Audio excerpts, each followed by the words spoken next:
Hello students, welcome to channel सब कुछ no.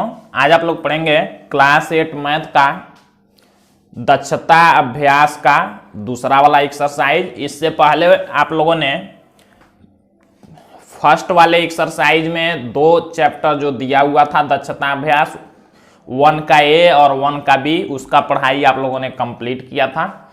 तो आज आप लोग दक्षता अभ्यास 2 को पढ़ेंगे।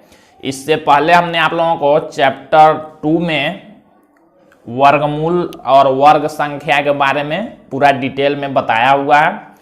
तो अगर आप लोग चैनल पर नए हैं, चैनल को सब्सक्राइब करिए, वीडियो को लाइक करिए और ज़्यादा से ज़्यादा शेयर करिए ताकि सभी लोग आसानी से ऑनलाइन पढ़ाई कर सकें। तो देखिए इसमें कर रहा है फर्स्ट क्वेश्चन, ज्ञात कीजिए कि क्या 5401 पूर्ण वर्ग संख्या है। हमने आप लोगों को बताया था जब चैप्टर 2 हमने पढ़ाया था तो पूर्ण वर्ग संख्या कहते किसको हैं। तो देखिए जिस भी संख्या का वर्गमूल निकल जाता है, जिस भी संख्या का वर्गमूल निकल जाता है उसे ही हम लोग पूर्ण वर्ग संख्या कहते हैं। बिना दशमलव के, मतलब पूरी तरह से ये वर्गमूल इसका निकल जाएगा। या ऐसे कह सकते हैं कि गुणनखंड विधि से जिस संख्या का हम लोग वर्गमूल निकाल लेंगे उसी संख्या को पूर्ण वर्ग संख्या कहते हैं। तो पूर्ण वर्ग संख्या चेक करना, ये पूर्ण वर्ग संख्या है कि नहीं। तो हम लोग क्या करेंगे, इसका वर्गमूल निकालेंगे गुणनखंड विधि से और फिर इसको चेक करेंगे। तो हम लोग लिखेंगे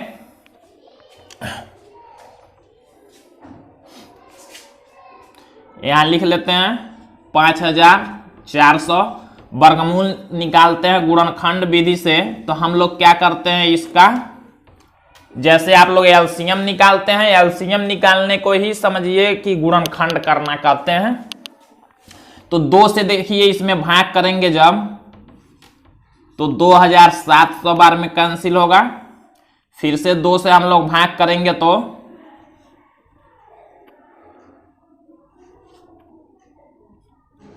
1350 बार में कैंसिल होगा। फिर से जब 2 से भाग करेंगे तो 675 बार में। अब हम लोग 3 से भाग करेंगे इसमें,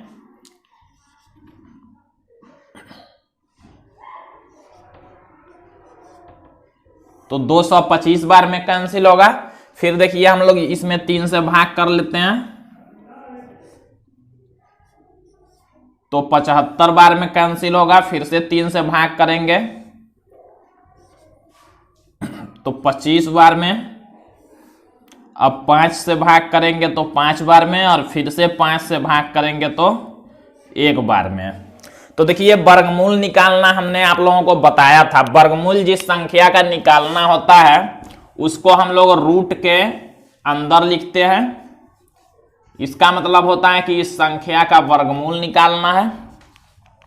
वर्गमूल इसका निकालेंगे तो देखिए इसी संख्या को ऐसे हम लोग लिखेंगे। ये जो गुणनखंड आया है 2, देखिए 3 बार आया है तो ऐसे लिखेंगे 2 गुणा में 2 गुणा में 2। फिर देखिए 3 आया है 3 बार तो हम लोग 3 बार लिखेंगे। और फिर 5 आया है 2 बार तो 2 बार 5 लिखेंगे।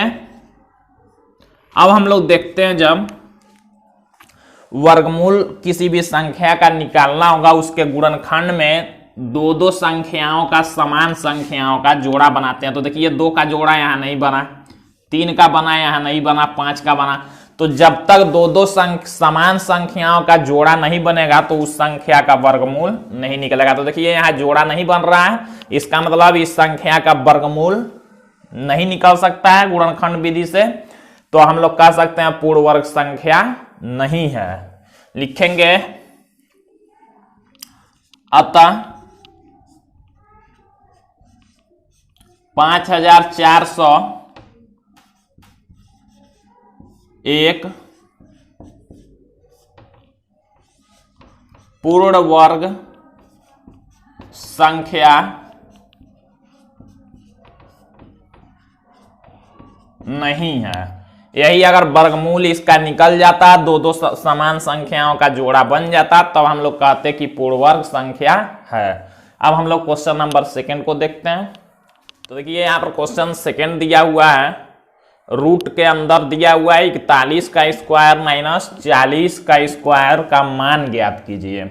तो देखिए इसका मान ज्ञात करने के लिए करते क्या है, 41 का स्क्वायर दिया है, मतलब ऐसे आप लोग हल करेंगे, इसको लिखेंगे।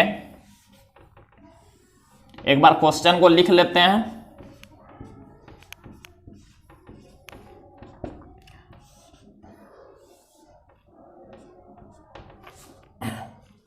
अब देखिए 41 का स्क्वायर, मतलब इसको ऐसे आप लोग लिख सकते हैं 41 गुणा में 41, फिर माइनस 40 का स्क्वायर दिया है तो लिख सकते हैं 40 गुणा में 40, यही सॉल्व कर देना है। रूट में 41 में जब 41 का गुणा करेंगे तो आप लोग देखिए यहां गुणा करके देखते हैं।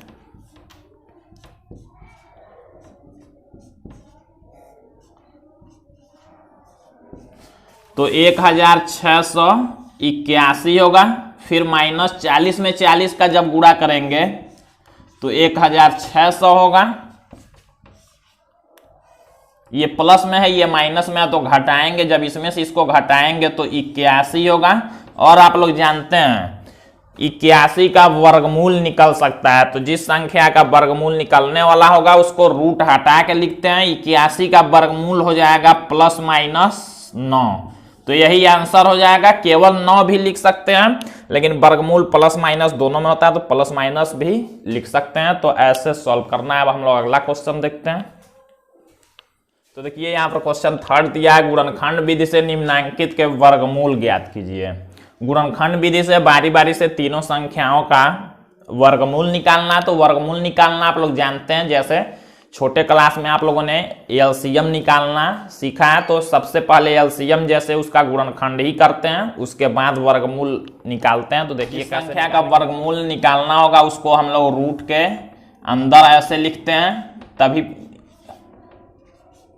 रूट के अंदर लिखने का मतलब ही होता है कि इस संख्या का वर्गमूल निकालना। अब हम लोग इस संख्या को लिखेंगे ऐसे,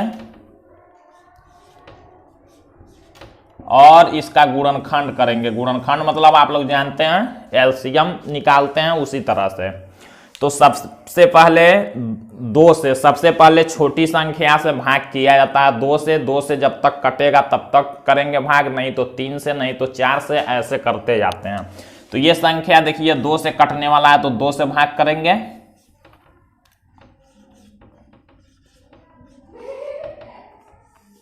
फिर इसमें 2 से भाग जाएगा,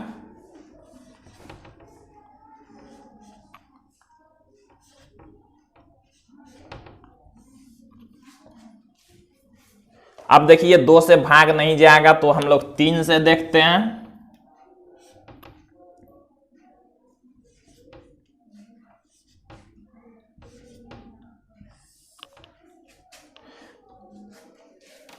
फिर देखिए 3 से भाग करते हैं इसमें,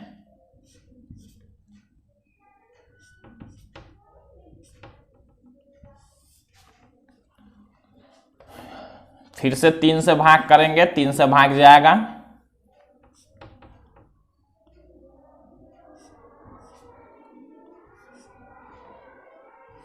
फिर से देखिए 3 से भाग जाएगा।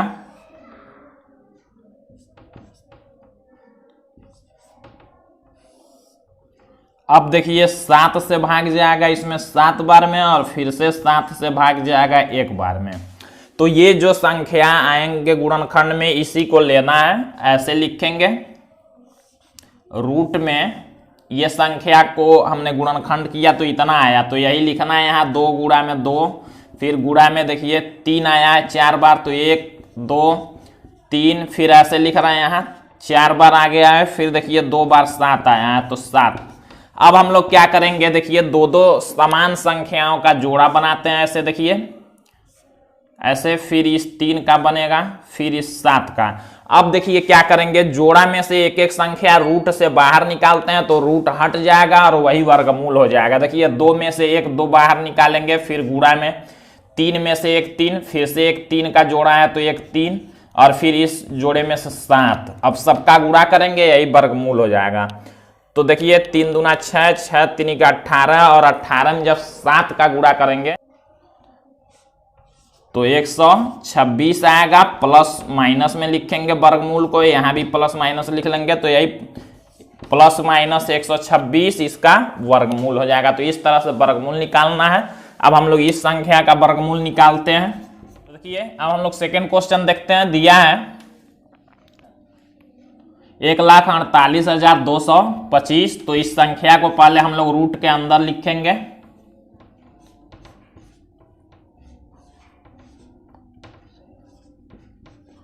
अब इस संख्या का वर्गमूल निकालना है, हम लोग इसका गुणनखंड करेंगे।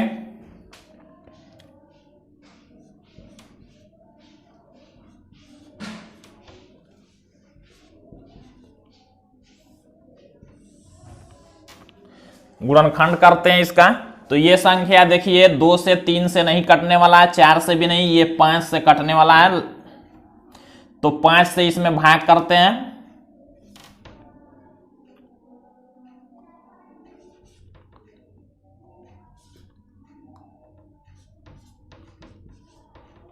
फिर देखिए ये संख्या 5 से कटेगा।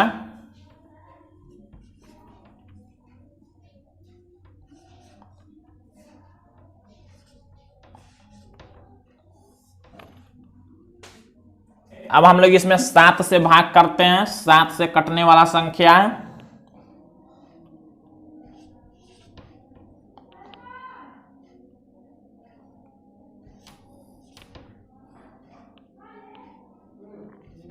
फिर से देखिए हम लोग 7 से भाग करेंगे इसमें।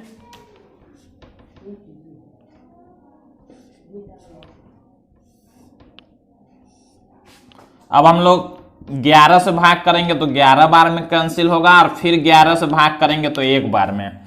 तो देखिए इस संख्या को हम लोग ऐसे लिख सकते हैं।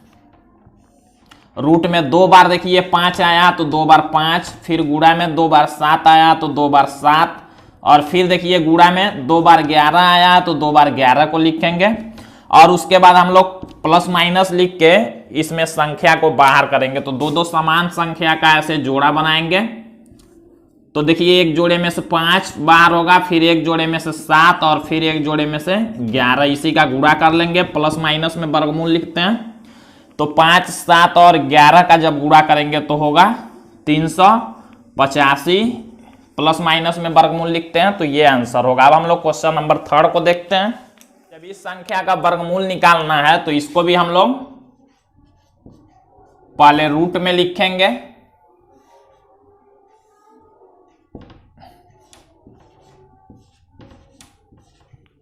इसके बाद इस संख्या का हम लोग गुणनखंड करेंगे। 6, 9, 6, 9 और फिर से 6 दिया हुआ है। इसका गुणनखंड करेंगे। देखिए ये संख्या 2 से कैंसिल हो जाएगा।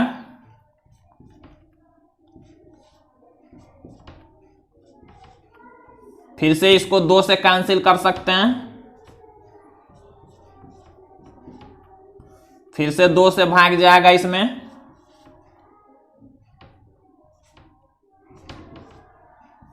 फिर से 2 से कैंसिल होगा।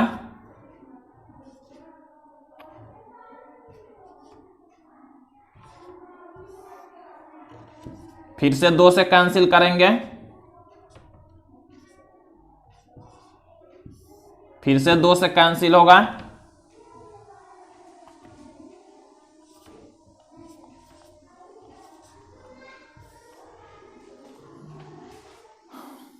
अब देखिए अब ये संख्या 3 से कैंसिल होगा।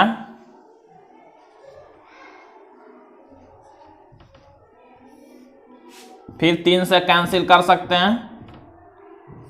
फिर 11 से कैंसिल करेंगे 11 बार में, और फिर 11 से कैंसिल करेंगे 1 बार में। तो इस तरह से इसका गुणनखंड हुआ। संख्या को हम लोग ऐसे लिख लेते हैं। रूट के अंदर जितने भी गुणनखंड आए हुए हैं, 6 बार 2 आया तो 6 बार 2 लिखेंगे। फिर देखिए गुणा में जगह कम होने की वजह से हम लोग ऊपर नीचे लिख रहे हैं, आप लोग सीधा में लिखेंगे। 3 2 बार आया तो 3 को लिखेंगे। फिर 11 2 बार आया तो 11 को, और जोड़ा बनाएंगे। देखिए सभी समान संख्याओं का। अब हम लोग क्या करेंगे, प्लस माइनस लिख के जोड़े में संख्याओं को बाहर करेंगे, 1 2 यहां से, 1 2 यहां से, फिर 1 2 और फिर गुणा में 1 3 और 1 11। सबका गुणा करेंगे, तो जब सबका गुणा करेंगे तो 264 आएगा। प्लस माइनस में ही संख्या को लिखेंगे तो ये हमारा आंसर हो जाएगा। तो इस तरह क्वेश्चन को सॉल्व करना। अब हम लोग क्वेश्चन नंबर 4 को देखते हैं। यहाँ पर 4th नंबर क्वेश्चन में दिया है धनात्मक वर्गमूल लेते हुए सरल कीजिए। इनको हल करना है, धनात्मक वर्गमूल लेते हुए कहा है, तो बारी बारी से हम लोग सबको सॉल्व करके देखेंगे। तो देखिए जब इसको हल करते हैं हम लोग रूट में ही हल करेंगे। 5 का स्क्वायर मतलब 5 गुणा 5 करेंगे तो 25 होगा। फिर प्लस माइनस 5 का जब स्क्वायर करेंगे तो माइनस का स्क्वायर भी प्लस होता है, क्योंकि माइनस 2 बार लिखेंगे, माइनस गुणा माइनस तो प्लस हो जाएगा, और 5 का स्क्वायर 25। तो इस संख्या को हम लोग लिख सकते हैं रूट में 25 और 25 50 हो जाएगा। अब या तो ये आंसर लिखा, नहीं तो इसमें कुछ संख्या को बाहर भी निकाल सकते हैं। इस संख्या को हम लोग ऐसे लिख सकते हैं, 50 का जब गुणनखंड करते हैं, देखिए 50 का जब गुणनखंड करेंगे तो 2 से कैंसिल होगा ये 25 बार में, और फिर 5 से 5 बार में, और फिर 5 से 1 बार में। तो इस संख्या को हम लोग देखिए ऐसे लिख सकते हैं, रूट में 2 गुणा 5 गुणा 5 ऐसे। फिर देखिए हम लोग जानते हैं कि जिन संख्या का समान संख्या का जोड़ा बनता है उसको रूट से बाहर कर सकते हैं। तो देखिए यहाँ 5 का जोड़ा बन रहा है, तो 5 को हम लोग 5 को जोड़े में से बाहर कर लेंगे रूट से, और रूट में केवल बच जाएगा 2, क्योंकि इसका जोड़ा नहीं बना है। तो यही आंसर हो जाएगा 5 रूट 2। इस तरह सॉल्व करना है। प्लस माइनस में नहीं लिखेंगे, क्योंकि कहा है केवल धनात्मक वर्गमूल, मतलब केवल प्लस वाला लिखना है। अब हम लोग इसको देखते हैं। यहां देखिए जब हम लोग हल करेंगे 5 का स्क्वायर मतलब होगा 25, फिर प्लस 12 का स्क्वायर करेंगे तो 144। दोनों को जब जोड़ लेंगे प्लस में है तो 169 होगा, और 169 का वर्गमूल होता है 13। इसको आप लोग याद रखेंगे या वर्गमूल निकाल लेंगे। केवल प्लस वाला लिखना है, धनात्मक वर्गमूल का है तो ये आंसर होगा। अब हम लोग 3rd नंबर क्वेश्चन देखते हैं। देखिए 30 का स्क्वायर दिया है, तो 30 गुणा 30 करेंगे तो 900 होगा, प्लस और 900 का वर्गमूल, इसका मतलब क्या होता है वर्गमूल। 900 का वर्गमूल होगा 30। अब 900 और 30 जोड़ लेंगे प्लस में है तो 930 आंसर हो जाएगा। यहां देखते हैं, यहां देखिए 400 दिया है रूट में, तो 400 का वर्गमूल निकल जाता है 20, इसका वर्गमूल 20 होता है। फिर प्लस इसका वर्गमूल जब निकालेंगे तो 0.2 हो जाएगा इसका वर्गमूल। इसका वर्गमूल जब निकालेंगे तो 0.002 लिख लेंगे। के बाद अब देखिए सब संख्या प्लस में है तो इसको जोड़ लेंगे। जोड़ना आप लोग जानते हैं, यहां एक बार देखते हैं। ऐसे जोड़ा जाता है, 20 लिखेंगे। ये एक अंक पर दशमलव, इसमें कोई दशमलव नहीं है तो दशमलव लिख के ऐसे हम लोग 0 बढ़ा सकते हैं 20 में। फिर देखिए ये है 0., तो हम लोग 0., दशमलव के नीचे दशमलव होना चाहिए, ऐसे संख्या को लिखते हैं। फिर देखिए 0.002, सबको जब जोड़ेंगे तो 202, फिर 0.02, तो इसको हम लोग लिख सकते हैं 20.202। ये आंसर हो जाएगा। तो इस तरह क्वेश्चन को सॉल्व कर लेना है। तो आज के लिए बस इतना ही। अब बाकी के बचे हुए क्वेश्चन आप लोग अगले पार्ट में देखेंगे।